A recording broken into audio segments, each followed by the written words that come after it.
आणि काही असे झोपतात, झोप लागे बंद गादीवर राहतात.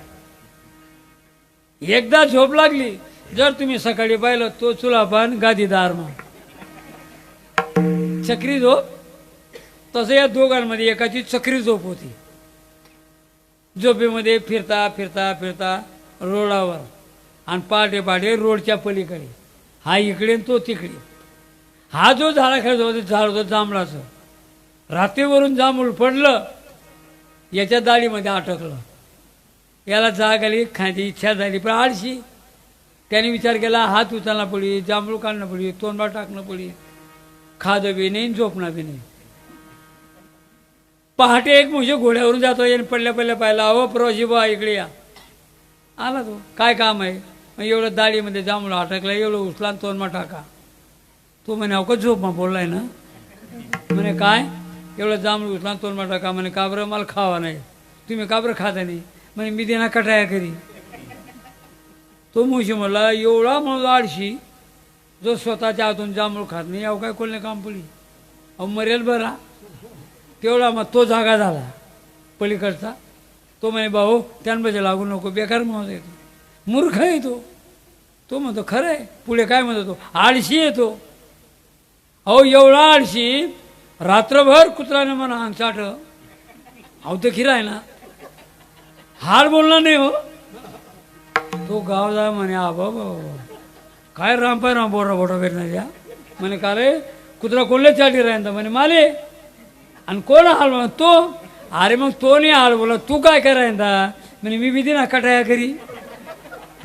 तो गाव झाला म्हणे, भाऊ मी नाही कटाया करावं बरं. लिंबोर झाला चांगला फांडकं मोडं, असं दोघांना पलटवलं. येईल का त्याला जाया सांगा ते. तसा यम म्हणतो, अरे उत्तम मनुष्य जे हे दिला, आयुष्य दिलं तुला, संपत्ती दिली, कधी दान धर्म तेच यात्रा नाही, कधी पंढरी नाही, कधी आनंदी नाही. म्हणून यम त्याला शासन करतो, शिक्षा करतो. मग नामदेव महाराज म्हणतात, असं यम यातना भोगत असताना तुला कोण सोडणार आहे? दुसऱ्या चरणामध्ये यमाचे यमदंड पैसातील माझा, यमाचे यमदंड पैसातील माझा,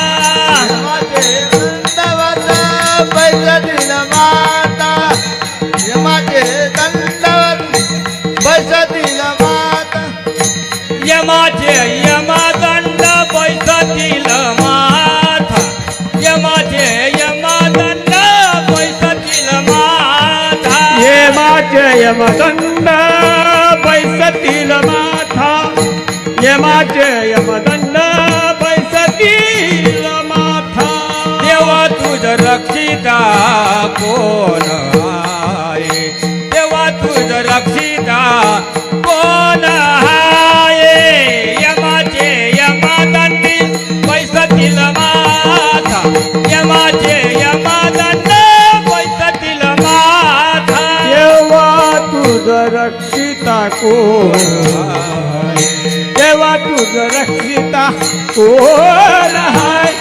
यमाचे यमदंड पैसातील माथा, यमाचे यमदंड पैसातील माथा. नामदेव महाराज त्याला म्हणता, बाबा यमाचे यमदंड बैसतील माथा, तेव्हाच रक्षिता कोण आहे? यम यातना भोगत असताना त्या यम यातनेतून तुझं कोण रक्षण करणार आहे? यम यातना सामान्य नाही. तप्तोबमेवर हे लोळविती, अग्निसंभेबाई कवटाळविती. धगधगीत अग्नीचा खांब असतो, त्याला कवटाळतात, विस्तवारून चालायला लावतात.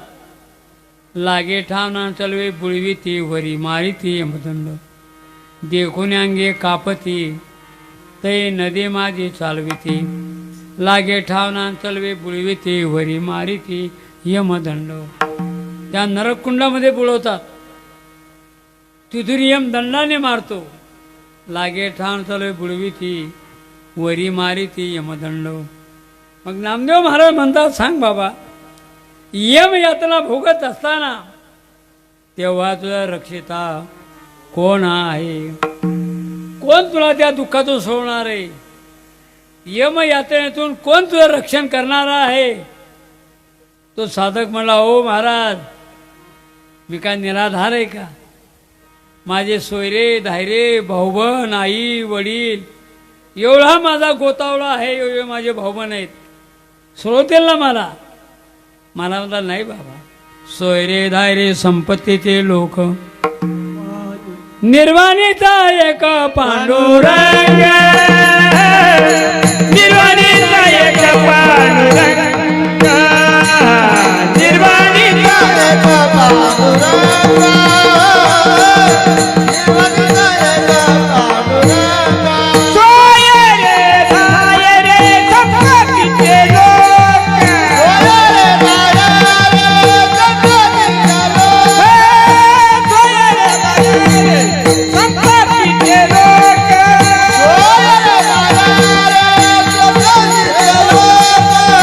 निर्वाणीचा एक पांडुरंग, पांडुरंग, पांडुरंग, निर्वाणीचा एक पांडुरंग, पांडुरंग, निर्वाणीचा एक पांडुरंगा, निर्वाणीचा एक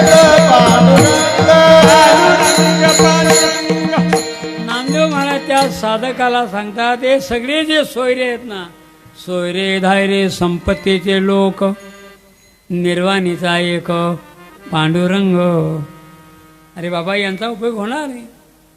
मग भाऊबंद आहेत, त्यांचा उपयोग होणार नाही. मग तो साधक म्हणला, महाराज, मृत्यूच्या मुखातून सोडण्याकरता माझी आई आहे, माझे वडील आहे, ते मला सोडवतील.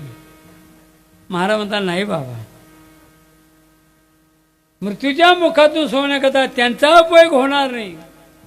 कवनाचे मायबाप, कवनाचे गणगोत, मृग जळवत जायला लाया. आई आहे, वडील आहेत, मला सोडवतील. नाही बाबा, ते देखील उपयोगी पडणार नाही. हे महाराज तिसऱ्या चरणामध्ये सांगतात. सोयरे धाय माय बाप, माय बाप, सोयरे धाय माय बाप बंधू सोयरे सोया, माय बाप बंधू सोयरे सोया. माय बाप बंधू सोयरे सोयरे, माय बाप बंधू सोयरे सोयरे, माय बाप बंधू सोयरे सोयरे, बाप बंधू सोयरे हातात ये जोबारी माता की जोबारी माते यमदंड बैठती माता, ओ यमाते यमदंड माता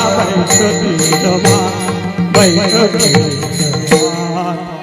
तो साधक म्हणतो, महाराज, मृत्यू टाळण्याकरता मला आई आहे, वडील आहेत, ते उपयोगी पडते. महाराज, नाही बाबा, माय बाप बंधू तोवरी सोयरी.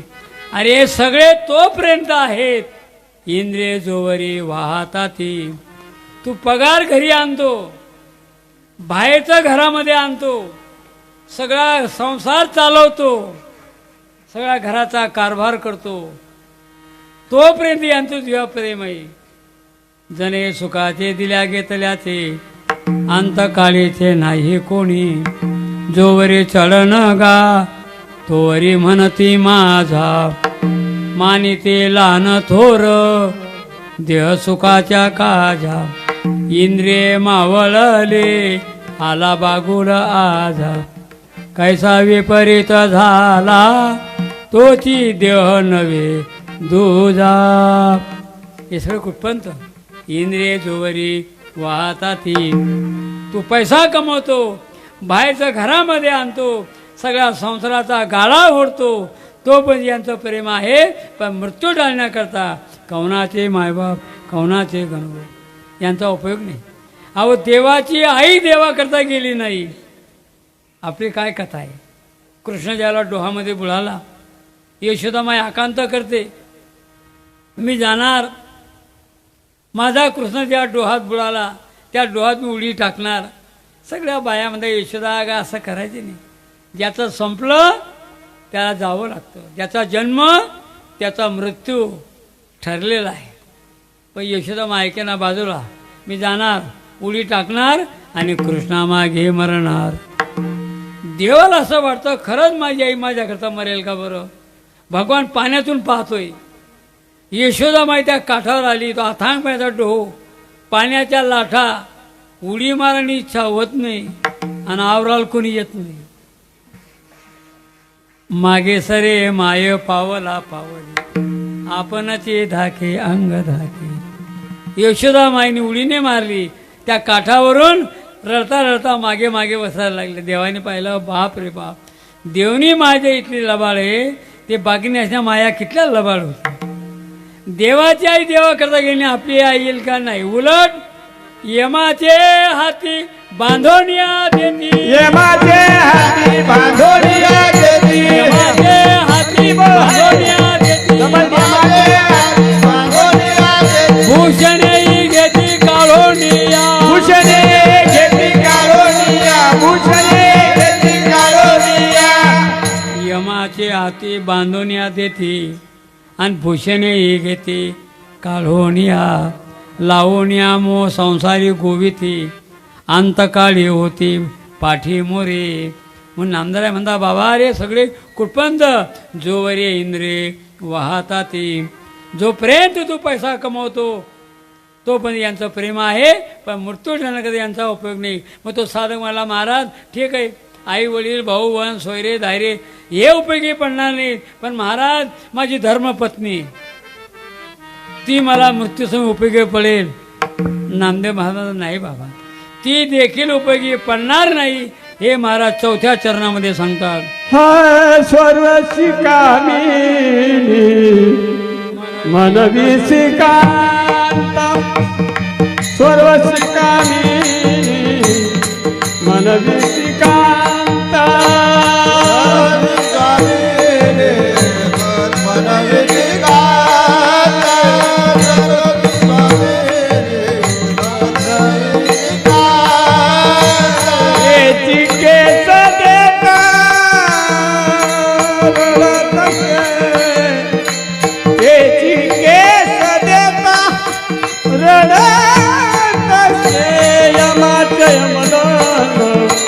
कैसोतील माता यमच यमदंग, कैसोतील मा तेरी केस देता रडत से, तेरी केस देता रडत से. यमाचे यमदंड, कैसोतील माता यमाचे यमदंड, कैसोतील माता.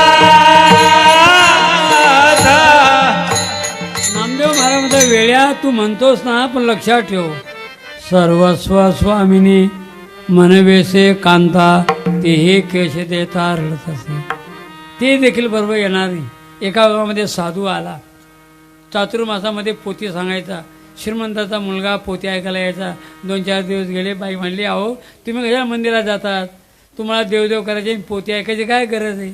तुमच्या मनासारखी मी पत्नी आहे, घरामध्ये पैसा आहे, सगळ्या गोष्टी अनुकूल आहेत, आपल्याला देवदेव करायची मंदिरात यायची गरज नाही. त्याने पोथीला जायचं बंद केलं.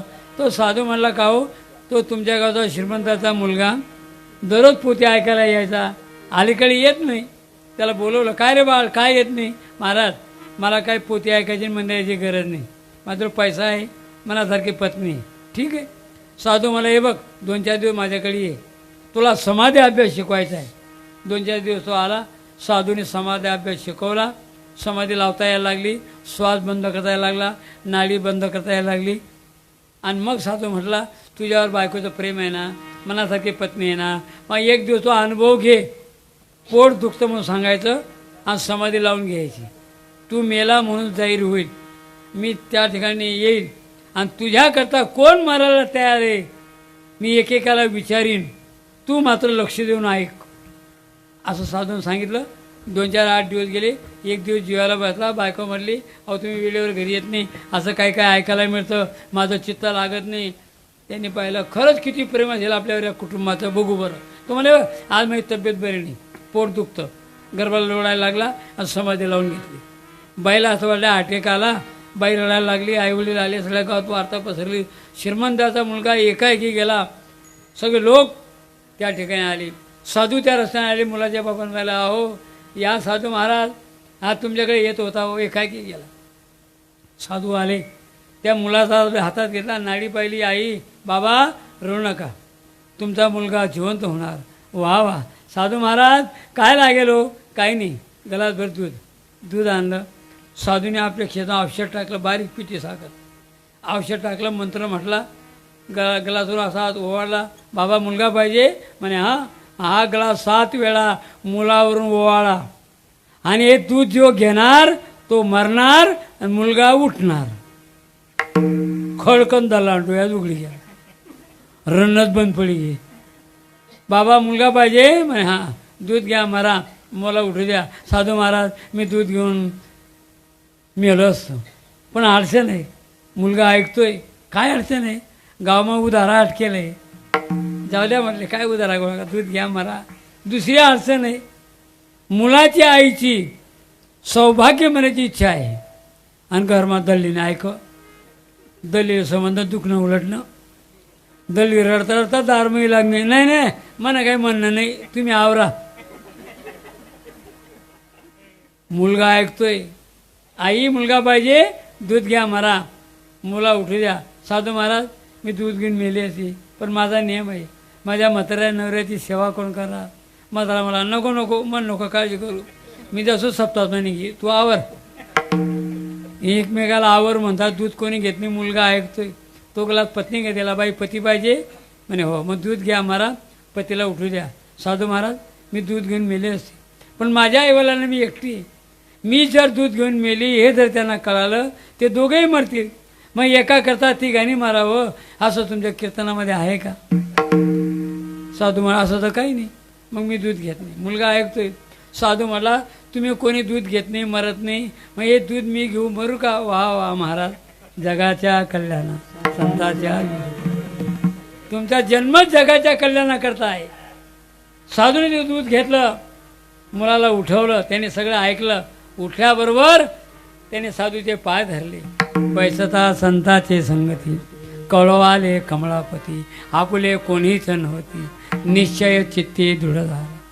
आपलं कोणीच आपल्याबरोबर येत नाही, कोणीही उपयोगी पडत नाही, हा बोध संतांच्या सहवासामध्ये.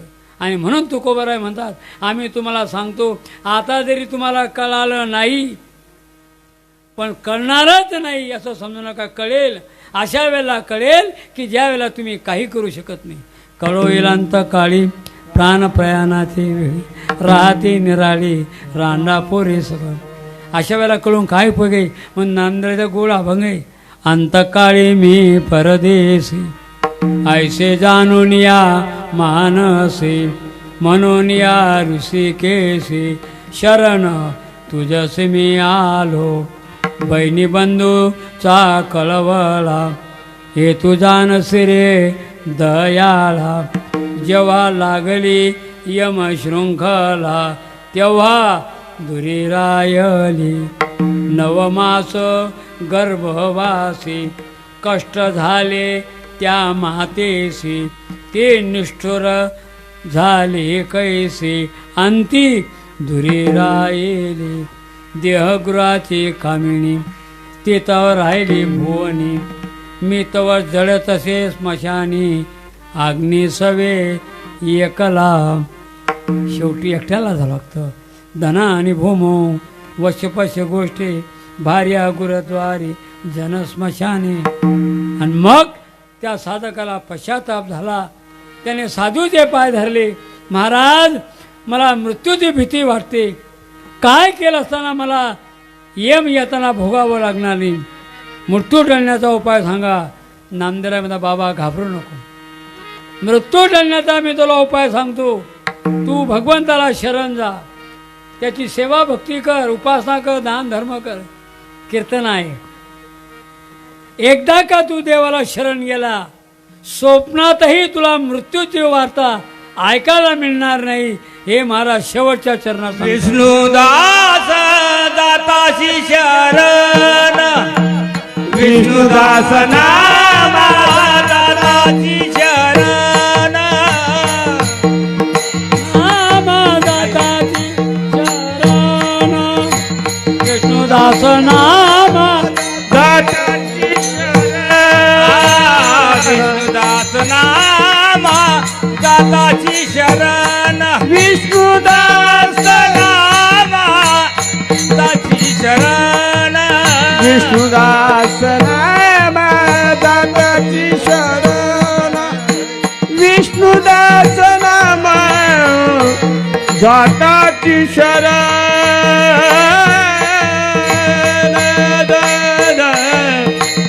स्वप्नी नाही नाही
स्वप्नी मरण नाही नाही नाही स्वप्नी मरण स्वप्नी मरण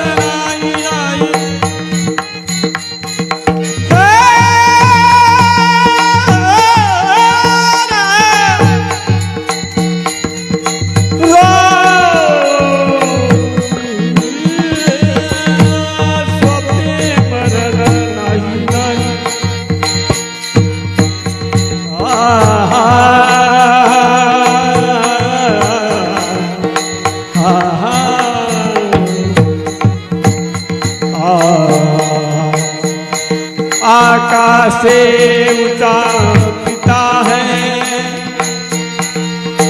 आकाश से ऊंचा पिता धरती से भारी माता आकाश से ऊंचा पिता है धरती से भारी माता सबसे अच्छा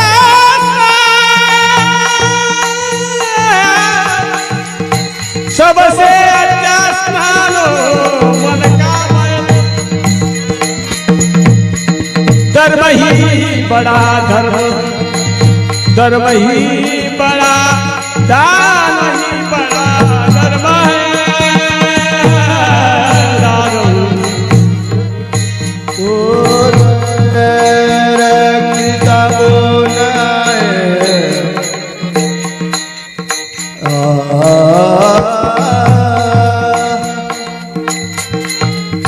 देवा उदर पिता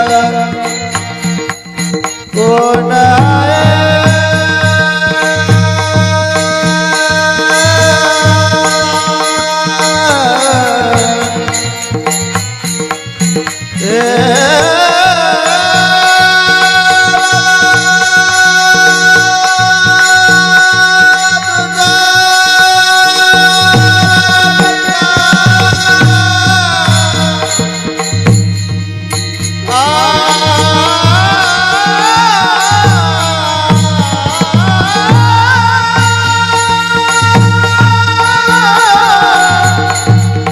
आ